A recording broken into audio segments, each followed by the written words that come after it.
2017 Ram 1500. We're going to reset the oil change reminder light. So down here on your steering wheel, you got up, down, right, and left.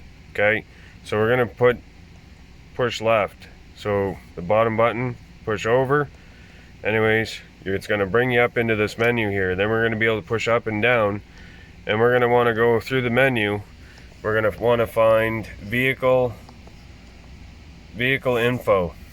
Okay, then we're going to push over.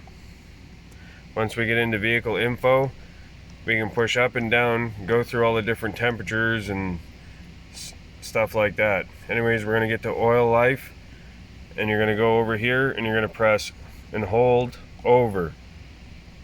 Then it's going to say confirm reset. You go down, then you press over again. Go to yes. There you go. It's reset to 100%. Thanks for watching. Hit the like button. Subscribe to the channel for more.